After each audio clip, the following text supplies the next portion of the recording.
बहुत सारे क्वेश्चन पढ़ लिए हमने, एफआईआर पढ़ लिया, मनरेगा एक्ट पढ़ लिया जिसमें 100 दिन का रोजगार मिलना ही था, उसके लिए एक फ्री कार्ड दिया जाता था, लेकिन उसके लिए अप्लाई भी करना पड़ता है। पहले मौखिक मुँह से कर दो या फिर लिखित में कर दो, जो भी आता है जिसको जैसे वो कर सकता था। उसमें घोटाले भी पढ़ लिए हमने, कई सारे घोटाले, महिलाओं के हमने अत्याचार पढ़ लिए, कितने अत्याचार करता है, एसिड अटैक, ये सब। उसके लिए WHO ने भी बहुत कुछ कहा, ठीक है। फिर हमने दिव्यांगों के बारे में पढ़ा कि दिव्यांगों के भी कुछ अधिकार होते हैं भाई, उनको भी लो विज़न दिखाई नहीं देता, उनके लिए प्रोग्राम चलाती है ना। प्रोग्राम जो चलाती है वो होती है राष्ट्रीय शिक्षा नीति। अब शिक्षा नीति ये सब उद्देश्य होते हैं, तो वो सब मेरे को थोड़ा याद नहीं, लेकिन ये सब हमने मोटा मोटा पढ़ा था। अब हम पढ़ेंगे गिरफ्तारी और नज़रबंदी में अंतर क्या होता है। तो गिरफ्तारी और नज़रबंदी में अंतर क्या होता है, और जब गिरफ्तार किसी को कर लिया गया तो उसके पास अधिकार कौन कौन से होते हैं व्यक्ति के पास। सबसे पहली बात, गिरफ्तारी क्या होती है, अगर आपके खिलाफ एफआईआर लिख दी गई, यानी कि आपके खिलाफ शिकायत दर्ज कराई गई है, तो फिर क्या, पुलिस आपको जेल में डाल देगी और फिर कोर्ट के सामने आपको पेश करेगी, है ना। कोर्ट में यानी न्यायालय में आपको पेश किया जाएगा। लेकिन नज़रबंदी क्या होती है, नज़रबंदी में तो देखो, तो उसे लग रहा है किसी व्यक्ति को कि भाई तुम दंगे भड़का सकते हो, तुम कुछ भी कर सकते हो, तुम सरकार के खिलाफ लोगों को भड़का सकते हो, अभी ऐसा कुछ अगर किसी को लगता है ना, तो वो आपको क्या करेगी, आप ही के घर में नज़रबंद कर देगी। कौन नज़रबंद करेगा, सिंपल सी बात है, आपको आप ही के घर में नज़रबंद कर दिया जाएगा, इस आधार पर कि आप खतरा पैदा कर सकते हो देश को, है ना, सरकार के खिलाफ लोगों को भड़का सकते हो, है ना।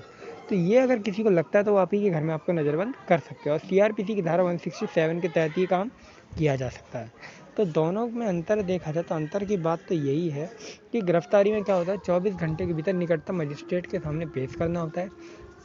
लेकिन जब CRPC की धारा 167 के तहत यानी नज़रबंदी, जब किसी को गिरफ्तार किया जाता है तो 24 घंटे के अंदर निकटतम मजिस्ट्रेट के सामने पेश करना होता है।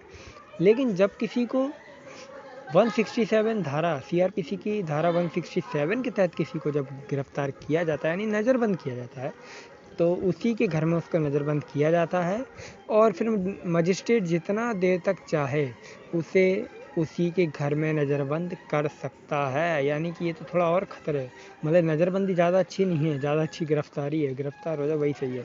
नज़रबंद हो गए तो भाई बहुत बेकार काम हो सकता है, लेकिन किसी को तो अच्छा भी लग सकता है। अब गिरफ्तार किसी को कर लिया गया तो उसके पास अधिकार कौन कौन से हैं। अधिकार ये जीने का अधिकार है ना, जब तक उसका अपराध सिद्ध ना हो जाए। देखिए अपराध कब सिद्ध होता है, मान लीजिए किसी ने आपके खिलाफ शिकायत दर्ज कराई, ठीक है, एफआईआर दर्ज करा दी, लेकिन एफआईआर दर्ज कराने का मतलब ये नहीं होता कि आप अपराधी हो गए। अपराध कोर्ट में सिद्ध ना हो जाए तब तक आप अपराधी नहीं हो, यानी आपको जीवन जीने का अधिकार है।